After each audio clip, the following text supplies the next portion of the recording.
Hello everyone, welcome to Sankalp academy for competitive exams.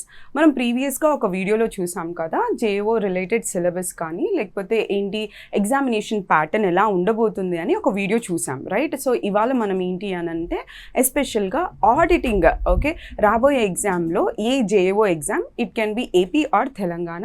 So ఆడిటింగ్కి రిలేటెడ్గా syllabus ఏ విధంగా ఉంటుంది అనేది ఒకసారి చూద్దాము. And mostly this might carry ఎంత 20 మార్క్స్, ఓకే. సో 20 మార్క్స్ ఏనా అని అనుకోకండి. 20 marks is a very huge number, right? Every mark counts for the exam. So 20 marks అనేది చాలా ఈజీగా మీరు గెయిన్ చేయొచ్చు, because auditing is such a simple subject and I'm going to make it further more simple, ఓకేనా? So first దానికంటే ముందు మనం ఏం చేద్దాము అని అంటే ఒకసారి సిలబస్లో ఏమేమి మెన్షన్ చేశారు, ఏం యూనిట్స్ ఉన్నాయి అనేది ఒకసారి క్లియర్గా చూద్దాం, ఓకేనా? సో ఫస్ట్గా మనకి ఏంటి అంటే ఇక్కడ 5 యూనిట్స్ ఉన్నాయి, ఓకే. సో దీంట్లో ఏంటి అంటే ఫస్ట్ ఫండమెంటల్స్ ఆఫ్ అకౌంటింగ్ అని ఉంది, okay. Next internal check and control, third the vouching and verification, fourth the audit of companies, fifth వచ్చేసి divisible profits and auditing standards of India, ఓకేనా? So first మనం fundamentals చూస్తే ఏంటి అని అంటే ఫండమెంటల్స్లో మనకి what is auditing, okay, auditing ఎందుకు అవసరం, what are the objectives of auditing, okay, అసలు ఆడిటర్ ఎవరు చేస్తారు ఇవన్నీ, ఓకే, ఆడిటింగ్ ఎవరు కండక్ట్ చేస్తారు, బుక్ కీపింగ్ అంటే ఏంటి, ఓకేనా, అండ్ అకౌంట్స్కి ఆడిటింగ్కి డిఫరెన్స్ ఏంటి, ఓకేనా, అండ్ అలాగే ఏంటి ఆడిటర్ రోల్ ఏంటి, ఇలా మల్టిపుల్ ఆస్పెక్ట్స్ అన్నీ ఆడిటింగ్కి సంబంధించిన బేసిక్ ఆస్పెక్ట్స్ అన్నీ కూడా మనకి ఫండమెంటల్స్లో ఉంటాయి అన్నమాట, ఓకేనా. That is how the first unit goes, okay. And దీంట్లో నుంచి మనకి క్వశ్చన్స్ ఒక 2 to 3 ఎక్స్పెక్ట్ చేయొచ్చు. లైక్ ఏంటి అంటే ప్రీవియస్గా కూడా మనకి ఆల్రెడీ ఏంటి where is the term, okay, ఈ ఆడిట్ అనే టర్మ్ ఏ లాంగ్వేజ్ నుంచి డిరైవ్ అయ్యింది అని చెప్పేసి ఒక క్వశ్చన్ వచ్చిందనమాట. అది ఇక్కడ నుంచి ఫండమెంటల్స్ ఆఫ్ ఆడిట్ నుంచి, ఓకేనా. This is how the first unit goes, okay. Simple ఉంటుంది first unit. When it comes to the second unit, okay, second యూనిట్లో ఏంటి అని అంటే మనకి we have internal check and control అని ఉంది, okay. So internal check, okay.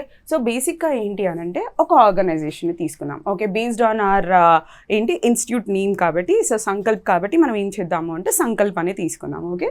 ఒక organisation పేరు ఏంటి అంటే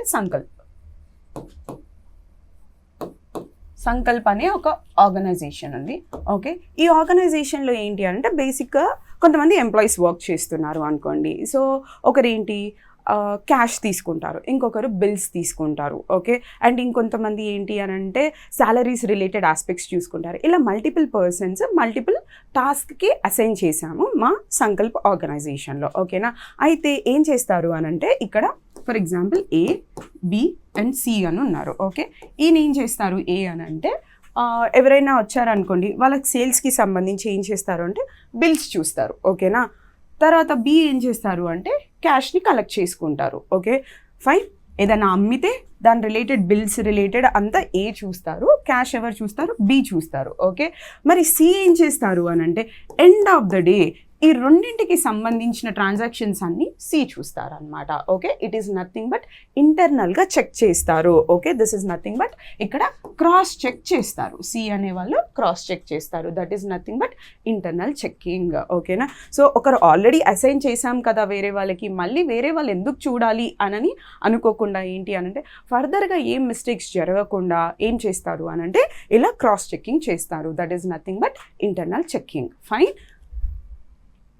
నెక్స్ట్ సిలబస్లో మనకి నెక్స్ట్ ఏముంది, ఇంటర్నల్ కంట్రోల్ అని ఉంది, ఓకే. సో ఇంటర్నల్ కంట్రోల్ అంటే ఏంటి అంటే బేసిక్గా ఇందాక అనుకున్నాం కదా సంకల్పన ఒక ఆర్గనైజేషన్ ఉంది.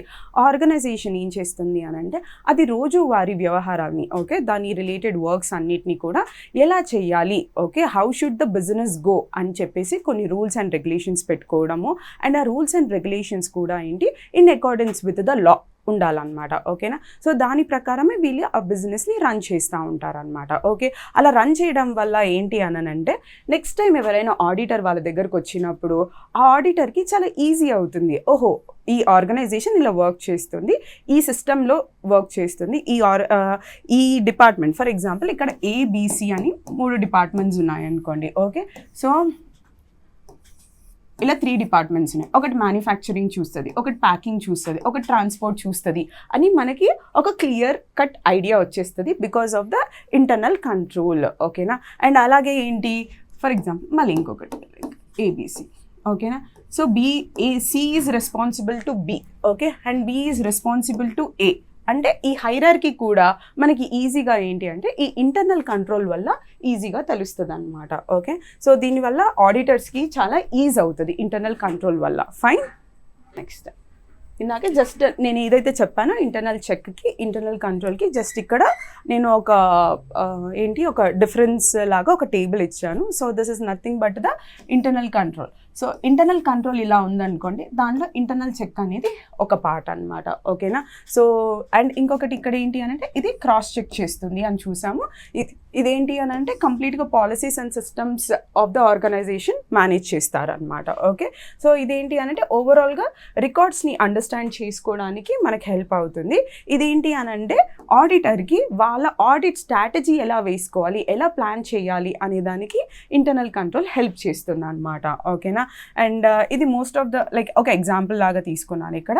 So 1 or more person that deal with the cash అన్నట్టుగా చెప్పాను. ఇది ఏంటి అని అంటే ఆర్గనైజేషన్ ఎలా వర్క్ చేస్తుంది. బేసిక్గా మనకి హెచ్ఆర్ అని ఒక రోల్ ఉంటుంది కదా. సో వాళ్ళంతా ఏం చేస్తారు, హ్యూమన్ రిసోర్స్ ఎలా వర్క్ చేస్తుంది ఆర్గనైజేషన్లో అని చూస్తారు.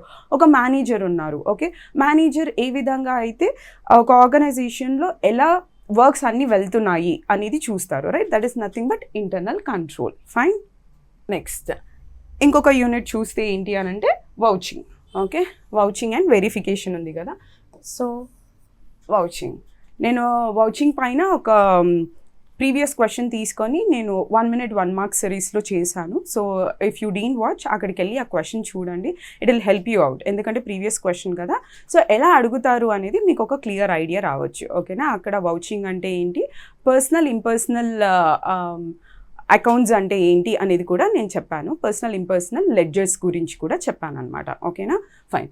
సో వౌచింగ్ అంటే ఏంటి, బేసికల్గా ఏదైనా ఒక organization day to day transactions చేస్తే ఆ ట్రాన్సాక్షన్స్ అన్నిటినీ కూడా ఏం చేస్తుంది అంటే ఒక బుక్ ఆఫ్ రికార్డ్స్లో మెయింటైన్ చేస్తారు. రైట్, ఆ బుక్ ఆఫ్ అకౌంట్స్లో ఆ ట్రాన్సాక్షన్స్ని రాసుకోవడమే కాకుండా ఏం చేస్తారు అని అంటే దానికి సంబంధించిన డాక్యుమెంట్స్ అన్నిటినీ కూడా ఏం చేస్తారు, పక్కకు తీసి పెట్టుకుంటారు కదా. రైట్, ఎలా దే ఆర్ కాల్డ్ లైక్ ఏంటి, ఫర్ ఎగ్జాంపుల్ అవి క్యాష్ రిసిట్స్ అవ్వచ్చు. ఓకేనా, పేమెంట్స్ రిలేటెడ్ కానీ శాలరీస్ రిలేటెడ్ కానీ ఇవన్నిటిని కూడా ఏం చేస్తారు అని అంటే ఆ రిసిట్స్ కానీ బిల్స్ అన్నిటిని కూడా పక్కకి తీసి పెట్టుకుంటారనమాట. ఓకేనా. ఆ తీసిపెట్టిన రికార్డ్స్ అన్నిటిని కూడా ఏంటి అని అంటే ఎగ్జామైన్ చేస్తే దాన్ని మనం వౌచింగ్ అని అంటామన్నమాట. Okay, okay, that is called vouching. Next what is verification. Okay, so verification అంటే ఏంటి అని అంటే ఇందాక మనం వౌచింగ్ చూసాం. వౌచింగ్లో జస్ట్ ఏంటి అని అంటే ఓకే ఈ రిసిట్ ఉందా లేదా అని చెప్పేసి మాత్రమే చూస్తారు. But when it comes to verification in పర్సన్గా వెళ్ళి ఆ ప్రజెంట్, ఫర్ ఎగ్జాంపుల్ ఒక ఎగ్జాంపుల్ తీసుకుందాం. ఏ అనేవాళ్ళు ఒక ఆర్గనైజేషన్ రన్ చేస్తున్నారు and they are paying rent. Okay, rent of 10,000 rupees.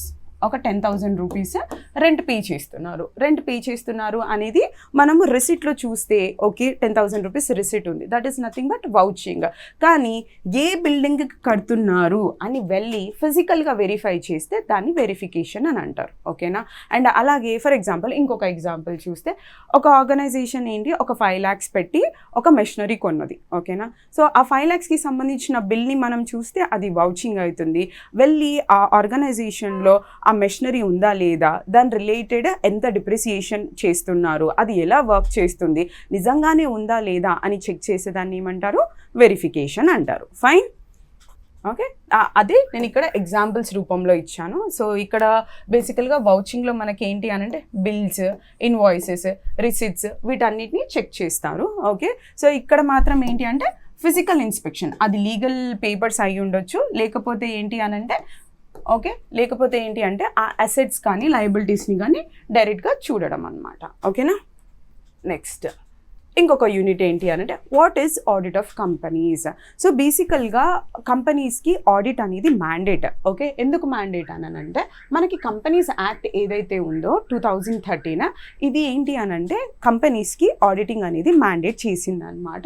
To bring ఏంటి అని అంటే true and fair value. Okay, true and okay, true and fair view of the company. Okay, company financial position ఎలా ఉంది, ఎలా perform చేస్తుంది, ఇవన్నీ మనకు తెలియాలి కదా, రైట్. సో అందు గురించి అని ఏంటి అంటే కంపెనీస్కి కంపెనీ యాక్ట్ 2013 ద్వారా ఏంటి అంటే కంపల్సరీ ఆడిటింగ్ అని ఒక కాన్సెప్ట్ని ఇంట్రడ్యూస్ చేసిందనమాట. ఓకేనా.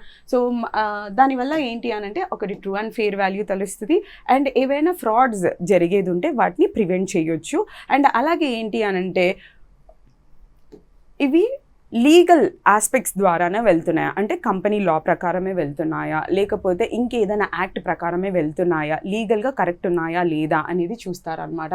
అండ్ దీనివల్ల ఏంటి అని అంటే షేర్ హోల్డర్స్కి, క్రెడిటార్స్కి అండ్ అలాగే ఏంటి ఇన్వెస్టర్స్కి ఒక నమ్మకం క్రియేట్ అవుతుంది ఆడిటింగ్ చేయడం వల్ల. ఓకే, అంటే ఏ తప్పు జరగట్లేదు అన్నప్పుడు ఒక షేర్ హోల్డర్ ఈజీగా ఏంటి అంటే వాళ్ళ ఇన్వెస్ట్మెంట్స్ని దానిలో పెట్టడానికి రెడీగా ఉంటారు, రైట్.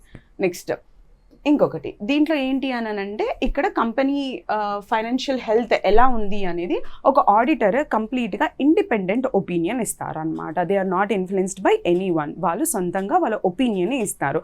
ఫైనాన్షియల్ పొజిషన్ బాగుంది అనుకో, కంపెనీది బాగుంది అనే ఇస్తారు. బాగాలేదనుకోండి, లేదు ఇట్ ఈజ్ అండర్ రిస్క్ అని చెప్పేసి దానికి సంబంధించిన రేటింగ్ కానీ లేకపోతే సజెషన్స్ కానీ ఇచ్చి వెళ్తారు అనమాట. ఓకే, సో మనకి ఇక్కడ ఈవెన్ ఇంకా కంపెనీస్ యాక్ట్ 2013లో మనకి సెక్షన్ 139లో మెన్షన్ చేస్తారనమాట. ఏమని అంటే ఎవ్రీ కంపెనీ మస్ట్ అపాయింట్ అయిన ఆడిటర్. ఓకేనా. సో ప్రతి కంపెనీకి ఒక ఆడిటర్ అవసరము అని చెప్పేసి మనకి కంపెనీస్ యాక్ట్ 2013లో ఉంది. సో దానివల్ల ఏంటి అని అంటే మనకి ఆడిటింగ్ అనేది కంపెనీస్లో మ్యాండేట్ అవుతుంది. ఫైన్. నెక్స్ట్ బేసిక్గా కంపెనీస్లో ఆడిట్ ఎలా జరుగుతుంది అని అంటే ఇందాకే అనుకున్నాం కదా, section 139 of the companies act 139 2013లో appointment of an auditor is a mandate thing. Okay, తర్వాత ఏంటి అని అంటే బేసిక్గా ఇంతకుముందు మనం చూసాం కదా internal check and internal control. So internal control ఒకవేళ ప్రాపర్గా ఉందనుకోండి, ఆడిటర్కి ఆ సిస్టమ్ని, ఓకే, ఆర్గనైజేషన్ యొక్క సిస్టమ్ ఆఫ్ వర్కింగ్ని అర్థం చేసుకోవడం ఈజీ అవుతుందని అనుకున్నాం, రైట్. ఇక్కడ అదే చెప్తున్నారు, understanding the business and the internal controls. ఓకేనా. సో నెక్స్ట్ స్టెప్ ఏముంటుంది, వౌచింగ్ అండ్ వెరిఫికేషన్. ఇందాకే చూసాం వౌచింగ్ అంటే ఏంటి, రిసిట్స్ని, బిల్స్ని చూడడం. ఓకేనా. వెరిఫికేషన్ అంటే ఏంటి, అసెట్స్ని వెళ్ళి డైరెక్ట్గా వెరిఫై చేయడం, right. Next checking company compliance with laws. Okay, ఇప్పుడు ఏవైతే కంపెనీస్ ఉన్నాయో అవి లా ప్రకారమే పనిచేస్తున్నాయా, లా ప్రకారమే ప్రాఫిట్స్ని షేర్ చేస్తున్నాయా, ప్రాపర్గానే రిజిస్టర్ అయ్యాయా లేదా అని చెప్పేసి చూస్తారనమాట. Next examining books and records. Okay, so principles of accounts ప్రకారమే వీళ్ళు కండక్ట్ చేస్తున్నారా, దాంట్లో అన్నీ ప్రాపర్గా రికార్డ్ చేశారా లేదా అని చెప్పేసి journals, ledgers, trial balances and అలాగే బ్యాలెన్స్ షీట్స్ ఇవన్నీ కూడా వీళ్ళు బుక్స్ ఆఫ్ రికార్డ్స్లో వీళ్ళు ఎగ్జామైన్ చేస్తారు. ఓకే, అండ్ అలాగే preparing and issuing the audit report. లాస్ట్లో ఏంటి అని అంటే వీళ్ళు ఒక ఆడిట్ రిపోర్ట్ని ఇస్తారనమాట. రిపోర్ట్. సో ఇందాక అనుకున్నాం కదా బాగుంది ఫైనాన్షియల్ పొజిషన్ అంటే yeah good, it's working well and good అని చెప్తారు. దెర్ ఈస్ నథింగ్ లైక్ ఎటువంటి ఫ్రాడ్స్ కానీ ఏం జరగట్లేదు అని చెప్తారు. అదే ఒకవేళ ఫైనాన్షియల్ పొజిషన్ బాగాలేకపోతే అది అబ్వియస్గా ఏంటి అని అంటే rating like you know it's not working good, it is the company is under risk అన్నట్టుగా చెప్తుంది అనమాట. ఓకే, నెక్స్ట్ సో బేసిక్గా ఏంటి అని అంటే టైప్స్ ఆఫ్ ఆడిట్స్లో చూస్తే మనకి టైప్స్ ఆఫ్ కంపెనీ ఆడిట్స్లో మనకి ఇక్కడ డిఫరెంట్ టైప్స్ ఆఫ్ కంపెనీస్ ఉంటాయి కదా. మనకి public company, private limited company and అలాగే ఏంటి అంటే 1% కంపెనీ అని కూడా ఉంటుంది అనమాట. సో మనకి పబ్లిక్ కంపెనీకి ఏంటి అని అంటే ఎవ్రీ ఇయర్ ఆడిట్ అనేది mandate. Okay, every year yearly once అయితే కంపల్సరీ అనమాట. అదే ప్రైవేట్ లిమిటెడ్ కంపెనీకి ఏంటి అంటే ఆడిట్ ఇక్కడ కూడా మ్యాండేటరీయే రిగార్డ్లెస్ ఆఫ్ ద టర్నోవర్ ఎంతైనా ఉండనియండి. అది ప్రైవేట్ లిమిటెడ్ కంపెనీ అయితే దానికి కూడా ఆడిట్ అనేది mandate. Okay, and it when comes to 1% company ఇక్కడ ఏంటి అని అంటే ఒక థ్రెషోల్డ్ లెవెల్ అంటే ఒక పర్టికులర్ లెవెల్ వరకు ఫర్ ఎగ్జాంపుల్ యాక్చువల్గా ఏంటి అని అంటే 1 crore టర్నోవర్ దాటింది అనుకోండి, ఆ పర్టికులర్ ఆర్గనైజేషన్స్ అన్నింటికి సింగిల్ పర్సన్ లేదంటే 1% కంపెనీ ఉన్నాయి కదా, సో ఆ ఆర్గనైజేషన్స్కి ఆ కంపెనీస్ అన్నింటికి కంపల్సరీ ఆడిట్. ఒకవేళ 1 crore కంటే బిలో ఉందనుకోండి వాళ్ళ సేల్స్ కానీ టర్నోవర్ కానీ, అట్లాంటి కంపెనీస్కి ఏంటి అని అంటే there is no requirement for the audit. ఓకేనా. ఇంకొకటి నెక్స్ట్ యూనిట్లో ఏంటి అని అంటే మనము డివిజిబుల్ ప్రాఫిట్స్ ఇన్ ఆడిటింగ్ అని చూస్తున్నాం, రైట్. సో డివిజిబుల్ ప్రాఫిట్స్ అంటే ఏంటి అంటే బేసిక్గా ఒక కంపెనీలో ఇన్వెస్ట్మెంట్స్ పెడతా ఉంటారు, రైట్? షేర్ హోల్డర్స్ షేర్స్ని పర్చేస్ చేస్తూ ఉంటారు. ఎందుకు షేర్స్ తీసుకుంటారు? In order to get the profits. ఆ ప్రాఫిట్స్ని మనం ఏమంటాం? డివిడెండ్స్ అని అంటాం, రైట్? సో అయితే ఈ ప్రాఫిట్స్ని ఏంటి అంటే లీగల్గానే డిస్ట్రిబ్యూట్ చేస్తున్నారా లేదా అనేది చూడడం ఎవరి వంతు? ఒక ఆడిటర్ వంతు అనమాట, రైట్? సో లీగల్గా డిస్ట్రిబ్యూట్ చేయడం ఏంటి అని అంటే యాక్చువల్గా కంపెనీస్ యాక్ట్ 2013 ఏంటి అని అంటే కొన్ని రూల్స్ పెట్టింది డివిజిబుల్ ఆఫ్ ప్రాఫిట్స్ రిలేటెడ్. ఏంటి ఆ రూల్స్ అని అంటే కరెంట్ ఇయర్ ప్రాఫిట్స్ ఏవైనా ఉన్నాయనుకోండి, వాటిని ఎలా ఇవ్వాలి? After depreciation. Okay, so depreciation అనేది మనకు తెలుసు కదా, ఆర్గనైజేషన్లో మల్టిపుల్ ఆస్పెక్ట్స్కి, ఓకే, మల్టిపుల్ అసెట్స్కి మనం ఏం చేస్తాం? డిప్రిసియేషన్ అనేది ఎవ్రీ ఇయర్ క్యాలిక్యులేట్ చేస్తాం, రైట్? సో ఆ డిప్రిసియేషన్ని మైనస్ చేసిన తర్వాతే వచ్చిన అమౌంట్లో ప్రాఫిట్ ఇవ్వాలి. ఓకే, ఫర్ ఎగ్జాంపుల్ 100 రూపీస్ అనేది లాస్ట్లో మిగిలింది, దీంట్లో నుంచి 20 రూపీస్ అనేది మనకి ఏంటి? డిప్రిసియేషన్ ఉందనుకోండి, ఆ డిప్రిసియేషన్ని మైనస్ చేసిన తర్వాతే మనం ఏం చేస్తాము అని అంటే నెట్ అమౌంట్ని మాత్రమే మనము ప్రాఫిట్స్గా డిస్ట్రిబ్యూట్ చేయాలి. ఫైన్. నెక్స్ట్, ఒకవేళ పాస్ట్ అక్యుములేటెడ్ ప్రాఫిట్స్ ఉన్నాయనుకోండి, దాన్ని మనం రిజర్వ్స్ అంటాము. వీటిని కూడా మనం డిస్ట్రిబ్యూట్ చేయొచ్చు. ఓకే, ప్రజెంట్ ఇయర్దే కాదు, ప్రీవియస్ ఇయర్ ప్రాఫిట్స్ కూడా మనం డిస్ట్రిబ్యూట్ చేయొచ్చు. ఓకే, సో కానీ అది కూడా ఏంటి అంటే హియర్ ఇట్స్ అ రూల్. ఏంటి అని అంటే ఈ రెండు కూడా క్యాపిటల్లో నుంచి తీసి ఇవ్వడానికి లేదు. ఓకే, క్యాపిటల్ అమౌంట్ ఏదైతే తీసి పెట్టుకుంటామో అక్యుములేటెడ్ క్యాపిటల్ అమౌంట్, ఆ క్యాపిటల్ అమౌంట్ నుంచి తీసి ఇవ్వడానికి లేదు. ఓన్లీ ప్రాఫిట్స్ ఏవైతే గ్యాదర్ అవుతాయో ఆ అమౌంట్స్ నుంచి మాత్రమే ఇవ్వాలి అనేది ఒక రూల్ అనమాట. ఓకే, డివిజిబుల్ ప్రాఫిట్స్ రూల్ అనమాట. ఓకే, నెక్స్ట్ ఇవన్నిటిని కూడా ఓకే ఏంటి క్యాపిటల్లో నుంచి ఇవ్వకూడదు. ఓకే, డిప్రిసియేషన్ తీసేసిన తర్వాతే ఇవ్వాలి. ఓకే, అండ్ అలాగే లీగల్ రూల్స్ ప్రకారమే వెళ్తుందా లేదా అని చెప్పేసి చూడడం ఎవరి రోల్ అంటే ఒక auditor role. Okay, so it is mentioned under section 123 of the companies act. ఓకేనా, సో ఇది ఆడిటర్ రోల్ అని చెప్పేసి లీగల్గా వెళ్తుందా లేదా అని చూడడం ఆడిటర్ రోల్ అని చెప్పేసి మనకి సెక్షన్ 123 ఆఫ్ ద కంపెనీస్ యాక్ట్లో మనకి మెన్షన్ చేశారు. ఫైన్. ఓకే, సో నెక్స్ట్ దీంట్లోనే లాస్ట్ యూనిట్లో లాస్ట్ టాపిక్ ఏంటి అని అంటే auditing standards in India.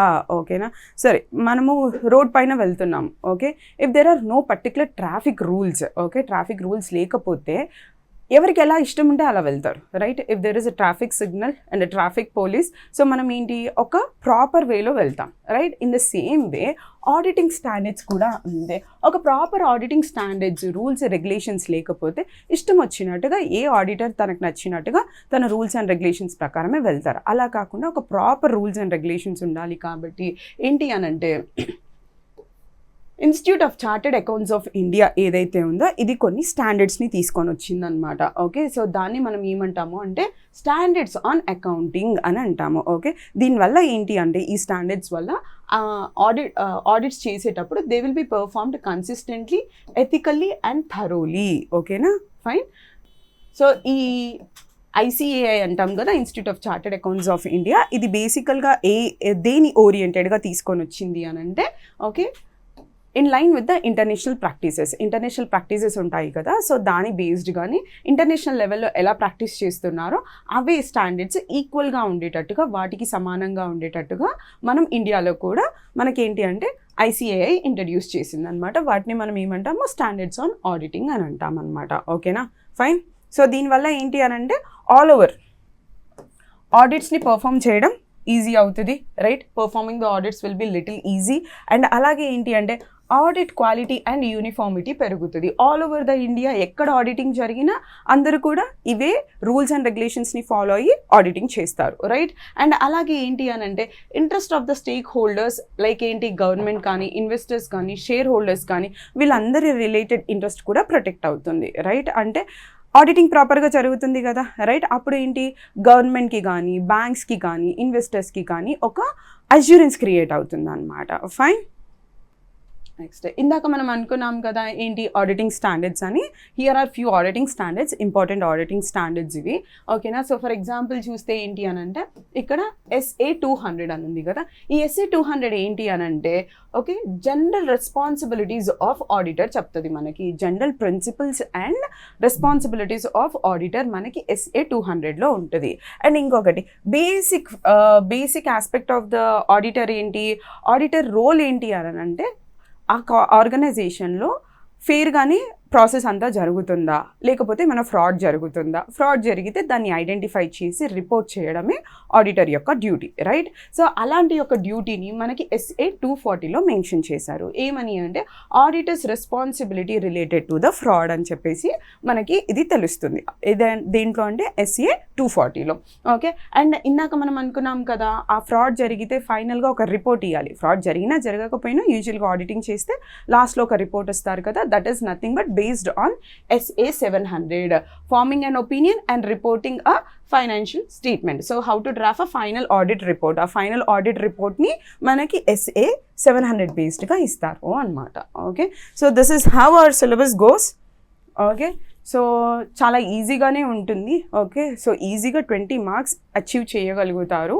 And దీనికి సంబంధించిన క్లాసెస్ అన్నీ కూడా మీకు ఏంటి కొన్ని యూట్యూబ్లో ఉంటాయి అండ్ కొన్ని ఏంటి అని అంటే సంకల్ప్ యాప్లో ఉంటాయి. And from today we're starting auditing classes. నేను ఆ ఆడిటింగ్ క్లాస్ని కూడా ఫస్ట్ యూనిట్ స్టార్ట్ చేస్తాను. సో అది నెక్స్ట్ వీడియోలో మీకు అవైలబుల్గా ఉంటుంది. అండ్ నేను అక్కడ ఏంటి అంటే కొన్ని క్వశ్చన్స్ తీసుకుంటాను, ఇంపార్టెంట్ ప్రీవియస్ క్వశ్చన్స్ తీసుకుంటాను. And like possibility of coming questions, ఇలా రావచ్చు క్వశ్చన్స్ అని ఒక ఎస్టిమేషన్తో మన క్లాసెస్ వెళ్తాయి. So whoever are interested can go through the videos. And also Sankalp academy app ఉంటుంది కదా, యాప్ డౌన్లోడ్ చేసుకొని కూడా మీరు వీడియోస్ చూడొచ్చు. Fine, thank you so much. Subscribe.